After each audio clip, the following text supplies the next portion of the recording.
आमा बुवा दिदी बहिनी तथा दाजुभाइहरू, आज म तपाईहरुको सामु एउटा नेताको रूपमा मात्र होइन, बरु एउटा बाबु, एउटा योद्धा र यो देशको माटोमा आफ्नो रगत र पसिना मिसाएको एक साधारण नागरिकको रूपमा उभिएको छु। इतिहासका धेरै मोडहरूमा हामी सँगै हिँड्यौं। कतिपय ठाउँमा हामीले सफलताका ठूला उत्सवहरू मनायौं, त कतिपय ठाउँमा हामीले अपूरणीय क्षति पनि बेहोर्नु पर्यो।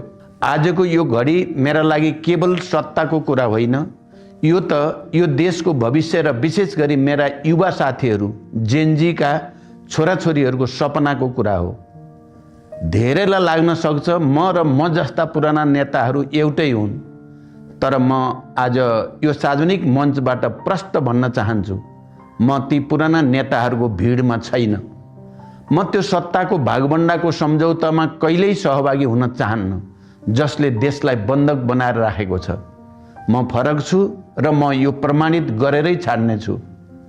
मेरो काम र मेरो निष्ठालाई आज होइन भोलिको समयले प्रमाणित गर्नेछ। व्यक्तिगत त्याग र सङ्घर्षको भावना मेरो जीवनको यात्रा एउटा खुला किताब जस्तै छ।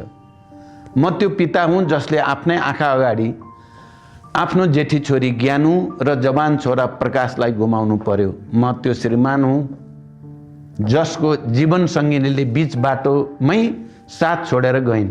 मैले समयको चक्रमा आफ्ना परिवारका सदस्यहरू मात्र होइन, हजारौं सहयोद्धा र सहयात्रीहरूलाई पनि गुमाएको छु। एउटा मान्छेले आफ्नो जीवनमा जे जति गुमाउन सक्छ मैले ती सबै गुमाएँ। तर मलाई अझै पनि के कुराले अगाडि बढ्न प्रेरित गर्छ भने यो सङ्घर्ष मेरो व्यक्तिगत होइन, यो त ती हजारौं शहीदहरूको सपना पूरा गर्ने यात्रा हो जसले एउटा सुन्दर र समृद्ध नेपालको लागि आफ्नो रगत बगाए। मलाई थाहा छ मेरो परिवार र मेरा कमरेडहरूको यो बलिदान खेर जाने छैन। परिवर्तन अनिवार्य छ र म यो सुनिश्चित गर्नेछु कि त्यो परिवर्तन भएरै छाड्नेछ। मेरा युवा साथीहरू, तपाईहरुले आज जे मागिरहनु भएको छ, भ्रष्टाचारको अन्त्य, पारदर्शिता र एउटा बलियो सरकार, ती मागहरू मैले जनयुद्धका दिनदेखि नै उठाउँदै आएकै माग र एजेन्डा हुन्। मैले लामो समयदेखि भन्दै आएको छु कि यो देशमा राजनीतिक स्थिरता र विकासका लागि प्रत्यक्ष निर्वाचित कार्यकारी प्रमुखको व्यवस्था हुनुपर्दछ। यो संसदीय खेल र कुर्सीको तानातानले देशलाई कति पछाडि धकेल्यो त्यो हामी सबैले देखेका छौं, भोगेका छौं।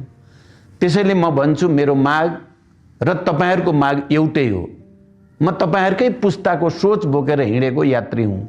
हलिउडमा एउटा चर्चित संवाद छ, या त तिमी नायकको रूपमा मर, या त आफूलाई खलनायक बनेको